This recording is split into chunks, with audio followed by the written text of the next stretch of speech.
Question হচ্ছে IoT pen testing বুঝলাম, এটার গুরুত্ব বুঝলাম, আইওটি বুঝলাম, এটা আমি করবো কেমনে? আমি তো সাইবার ম্যান, আমি অবশ্যই এরকম ভাবে কিছু শিখবো যেটা আমার কাজে লাগবে। তো এই আইটি পেন টেস্টিংটা কিভাবে করব? তো আইটি পেন টেস্টিং এ কিছু ফেজ ফলো করতে হয়, যেটা আমরা নর্মালি মেথোডোলজি বলি। ওয়েবে যেমন আমরা মেথোডোলজি ফলো করছি, সেম ভাবে আইটি পেন টেস্টিং এ আপনাকে কিছু মেথোডোলজি ফলো করতে হবে। মেথোডোলজি নাম্বার 1, আপনাকে প্ল্যানিং এন্ড প্রিপারেশন করতে হবে। প্ল্যানিং এন্ড প্রিপারেশন বলতে বোঝায় আপনি আইটি যে ডিভাইসটা পেন টেস্টিং করবেন সেই ডিভাইসটা সম্পর্কে অবগত থাকা। কত তারিখ থেকে কত তারিখ পর্যন্ত আপনি পেন টেস্টিং করবেন, কোন টাইমে করবেন, কিভাবে করবেন, সেই জন্য আপনার জিনিসপত্র সব ঠিকপত্র আছে কিনা, সেই জিনিসগুলো মূলত পারফেক্ট রাখা, মানে সবকিছু গুছিয়ে রাখা। ২ নাম্বার রিকগনাইসেন্স, মানে আপনাকে অবশ্যই আইটি করার আগে রিকগনাইসেন্স করতে হবে। এখন কোশ্চেন থাকতে পারে, ভাই আইটিতে আবার রিকগনাইসেন্স কি? আইটির কোনো ডিভাইস কিন্তু ইন্টারনেট ছাড়া চলবে না। আইটির প্রথম শব্দ, প্রথম অক্ষর আলফাবেটও কিন্তু I. Internet of things. Internet করতে গেলেই রিকন লাগবে। আর সেক্ষেত্রে আপনারা সচরাচর শোডান ইউজ করতেছেন। এই যে আজকে বসে আছেন, আইটি প্রতিটা ডিভাইসের ইনফরমেশন শোডানে আছে। তো ওখান থেকে আপনি ওই ডাটাগুলো কালেক্ট করবেন, রিকগনাইসেন্স করবেন। তো এই রিকগনাইসেন্স আইওটি পেন টেস্টিং এর একেবারে প্রথম ফেজ।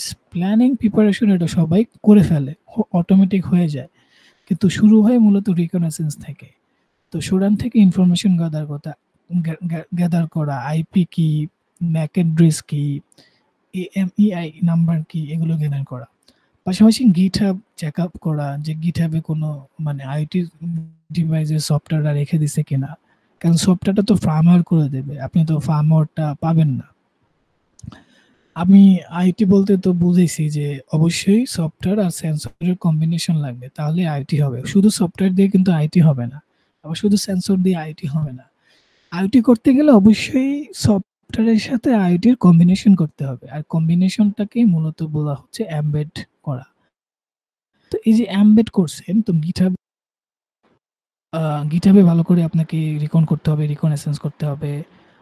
ইন্টারনেটে ভালো করে রিকনেসেন্স করতে হবে যে গিটহাবে কোনো ডাটা রাখা দিয়েছে কিনা, অন্যান্য জায়গায় ডাটা রাখছে কিনা, ওখানে ফার্মওয়্যারটা আছে কিনা, সফটওয়্যারটা রাখা দিয়েছে কিনা, কোন সেন্সর ইউজ করছে সেটা বলছে কিনা। তো reconnaissance is so important for IoT pen testing. তো সেই জায়গা থেকে আপনার এটা জানতে হবে। যদি আপনি ব্ল্যাক বক black black box pen testing করেন, সেক্ষেত্রে আপনাকে কিছু দিবে না, ফার্মওয়্যার দিবে না, সেন্সর দিবে না। কিন্তু হোয়াইট বক্স পেন টেস্টিং এর জন্য আপনাকে কিন্তু ইনফরমেশন গুলো দিবে। তখন আপনি ফার্মওয়্যার মানে ইউজুয়ালি পাবেন। বাট আপনি কিন্তু যদি ব্ল্যাক বক্স পেন টেস্টিং করেন, তখন কিন্তু আপনি অন্যান্য ইনফরমেশন গুলো পাচ্ছেন না। So reconnaissance is so important for মানে আইওটি পেন টেস্টিং। সো এই যে এখানে দেখেন, দেখাইছে এই যে এটা দেখেন, দেখতে কিসের মতো, এটা একটা প্রসেসরের মতো। তো এটা কিন্তু সফটওয়্যার না, ওইটা চলার জন্য যেটা অ্যাড করে রাখছে, সফটওয়্যারটা ভিতরে এমবেড করে দিছে, ওইটাকে বলতেছে ফার্মওয়্যার। যে এখানে আরো সহজে বোঝার জন্য দেখেন, এই চিত্রটা ভালো করে দেখেন। তো এখানে খেয়াল করেন যে এটা তো সফটওয়্যার বুঝাইতেছে, যেটা আপনি কাজ করতে পারতেছেন, ইনপুট দিতেছেন, আউটপুট দিতেছেন। আর এখানে একটা মাইক্রো কন্ট্রোলার আছে। তো এটাকে চালানোর জন্য, সরি এটা মাইক্রো কন্ট্রোলার, হ্যাঁ মেবি। আচ্ছা, এটাকে চালানোর জন্য একটা সফটওয়্যার ইউজ করা লাগতেছে। ওই সফটওয়্যারটাকে বলা হতেছে মূলত ফার্মওয়্যার। ভিতরে এটা এমবেড করে, এটা আপনি বার করতে পারবেন না, ডিলিট করতে পারবেন না, আপগ্রেড করতে পারবেন না, এটা ফিক্স থাকবে ওখানে। বুঝতে পারছেন? এটা হচ্ছে মূলত আসলে তাহলে কি ফার্মওয়্যার। হার্ডওয়্যার আর সফটওয়্যারের ভিতরে মানে কমিউনিকেশন করার জন্য যে জিনিসটা দরকার পড়ে ওইটাই কি ফার্মওয়্যার? হ্যাঁ, এটা বলতে পারেন।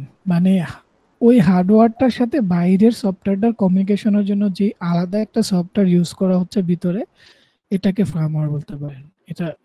এটা বলা যাবে, সমস্যা নেই। অর্থাৎ বাইরের যে সফটওয়্যারটা, এটার সাথে এই ডিভাইসের ভিতরে যে আরেকটা সফটওয়্যার রাখা হয়েছে, সেটাকে বলা হচ্ছে ফার্মওয়্যার।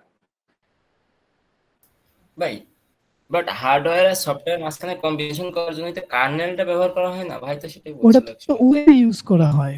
যেমন আমরা অপারেটিং সিস্টেম হিসেবে মানে উবুন্টু যখন ইউজ করতেছি ওইটা, বাট আইওটি ডিভাইসে তো অপারেটিং সিস্টেম থাকে না।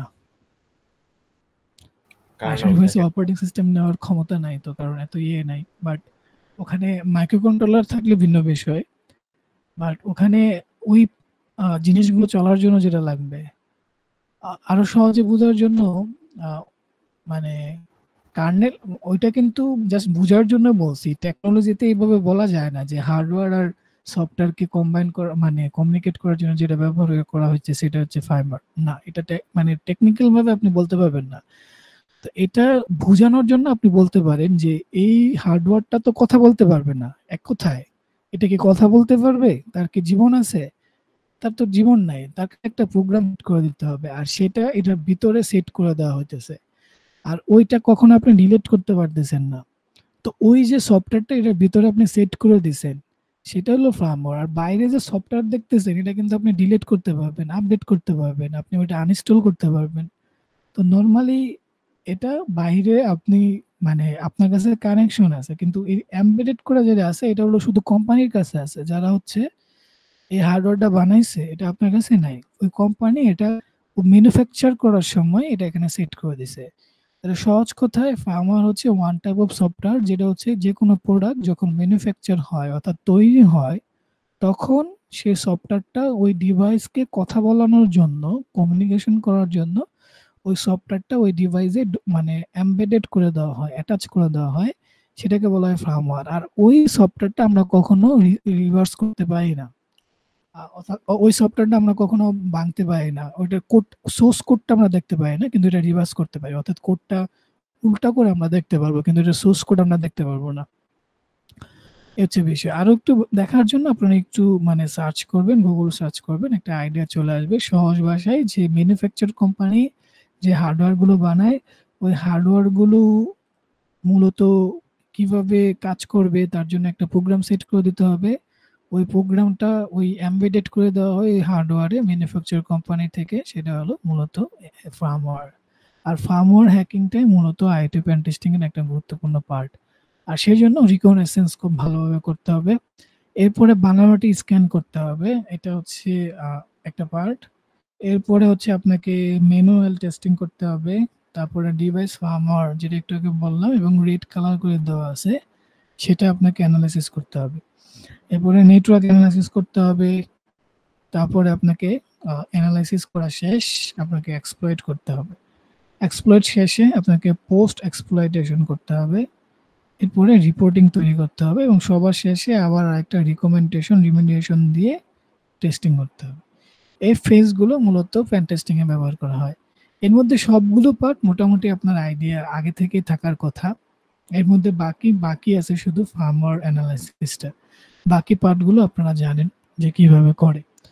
তো নেটওয়ার্ক অ্যানালাইসিসটাও জানেন কিভাবে নেটওয়ার্ক অ্যানালাইসিস করে, ভালনারেবিলিটি স্ক্যানিংও জানেন, রিকগনিশনের পার্টটাও জানেন। বাকি নলেজ শিখতে হবে নতুন করে ফার্মওয়্যার, আর এখানে রিভার্স ইঞ্জিনিয়ারিং এর পার্টটা লাগে। আর এই ফেজগুলো যদি আপনি ফলো করেন তাহলে হচ্ছে আপনি হচ্ছে মানে আইওটি পেন টেস্টিং খুবই ভালোভাবে করতে পারবেন। আর এর জন্য আপনার এত প্যারা নিতে হবে না। আর আইওটি পেন টেস্টিংও ম্যাক্সিমাম কাজ হয় হচ্ছে মূলত tools base. IoT pen testing এর জন্য টুলস আছে, ওই টুলসগুলো নিয়ে কাজ করলে মূলত আইওটি পেন টেস্টিং হয়ে যায়। আচ্ছা, তো এই ফেজগুলো আমরা মানে যখন প্র্যাকটিক্যালি দেখাবো তখন ফলো করব।